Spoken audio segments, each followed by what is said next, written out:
He was 9 years old, couldn't feel his arm, and was already being groomed to fight the greatest general alive. His tutor watched from the balcony, not watching the fight, watching the arm.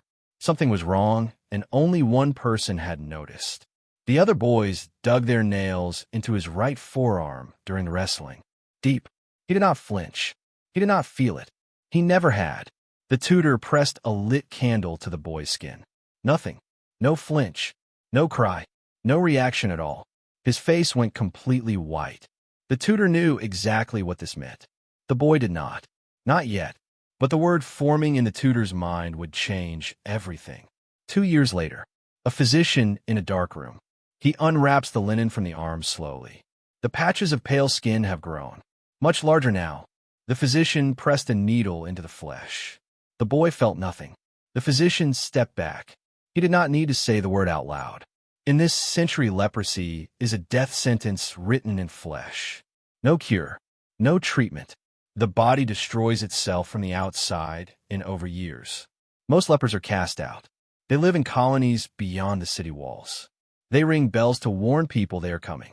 But he was not most lepers. He was not most lepers. He was the heir to Jerusalem, the holiest city on earth. The kingdom needed a king, and he was all they had. He was 13 when his father died. Dysentery took him on a campaign in the north. The crown passed to a child who was already dying himself. The barons knelt before him in the great hall. Some of them meant it. Most were already calculating.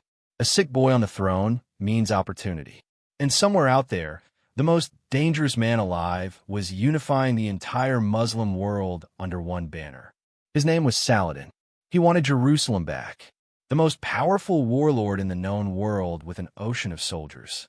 One sick 13-year-old king. A thin strip of land between two seas of enemies. He was 16 when Saladin crossed the border with 26,000 men. Scouts rode in hard. The largest army he had ever faced was coming straight for the holy city. He had 375 knights and a few thousand infantry. The math was impossible. Every advisor around him said the same thing. Fall back behind the walls and wait.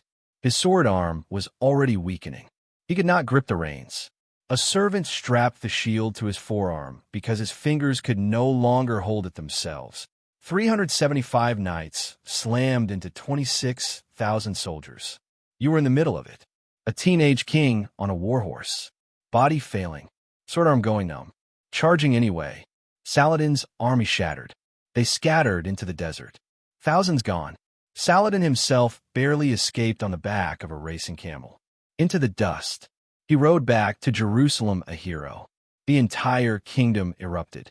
A leper boy just defeated the greatest general in the known world. One night without the clock. 2 years of peace. Then the disease accelerated. His right hand nearly useless. He pressed it flat against the throne's armrest just to feel something. Nothing. The bandages covered most of his body now. The court could see it. Every morning he appeared more wrapped, more concealed, more fragile than the day before. He could still ride, but now someone had to lift him onto the horse first. 2 servants. Every morning, the king who defeated Saladin needing 2 men to mount. His mother whispered in corners he could not reach. She schemed behind his back.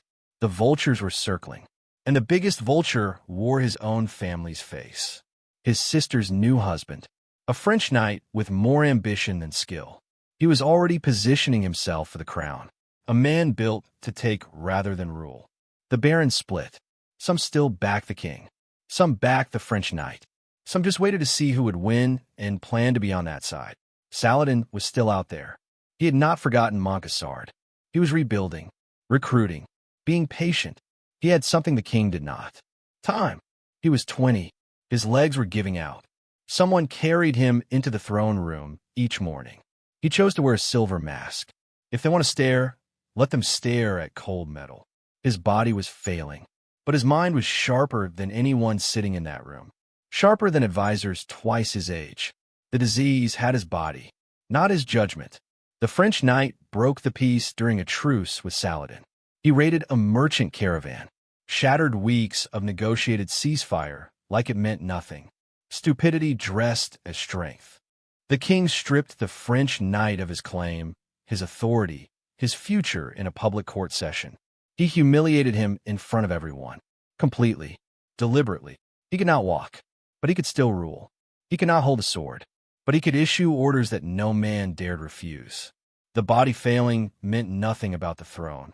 He appointed a regent, not the most powerful baron, not the most popular, the steadiest one, not ambitious, not hungry, just solid. The court despised the choice.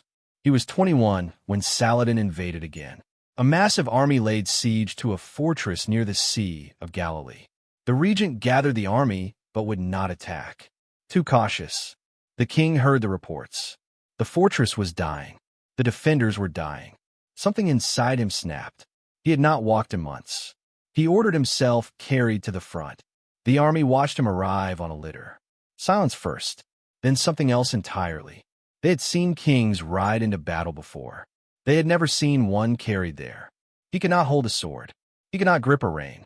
But he could give orders, and the men followed them. His presence alone made the entire army march forward. Saladin saw the banners of Jerusalem approaching and withdrew. He would not fight. Not again. Not after Montgisard. A blind, crippled king on a stretcher just made him leave. This would be the last time he ever saw a battlefield. Or rather, the last time a battlefield saw him. Because his eyes were already beginning to fail him completely. He was 22 when his eyes failed completely. The light was gone. He ruled Jerusalem in total darkness. And he kept ruling. Every single day from his bed. Servants described every room. Advisors read every letter. He dictated responses from bed. Every word chosen precisely. Every decision made with perfect clarity. In the dark, he named his sister's infant son as his heir. Not her husband. Never her husband. He knew the French knight would destroy everything he had bled to protect. He forced the barons to swear loyalty to the infant. Some lied straight to his face. He could not see their expressions. But he had always known who was loyal and who was waiting. The child was crowned co-king beside him. A boy barely old enough to hold a wooden sword. Sharing the throne of Jerusalem. It was desperate. It was absurd. It was the only move left. His kingdom was a sand castle. The tide was Saladin. But he had bought time. That was all he had ever done. Buy time with blood, with pain, with a body that should have stopped years ago. Every year he survived was a year Jerusalem survived. Every battle he fought was a day the city lived. His body was not just failing. It was being spent. Deliberately. It was spring in Jerusalem. He could not feel the warmth on his skin. Could not see the sunlight through the window. Could barely hear the prayers from the church below. 11 years on the throne. He fought Saladin and won. He held a crumbling kingdom through pure will. He ruled through blindness, through agony, through complete betrayal. When stronger men would have surrendered in their sleep, he was still making decisions. The servants changed his bandages one final time. The room went quiet. He was 24 years old, and he had lived more lifetimes than men twice his age. A leper, a warrior, a diplomat, a king who spent every moment of his life defending what he loved.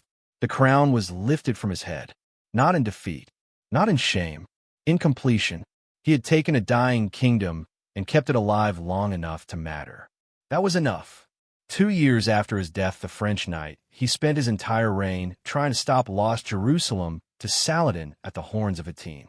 Everything fell, just as he knew it would. Everything he fought for would fall. But not that day. Not on his watch. He held the line for 11 years with a body that should have surrendered in year 1. He was 9 when the candle didn't hurt. He was 24 when the pain finally stopped. In between, he changed the world. And most people have never heard his name.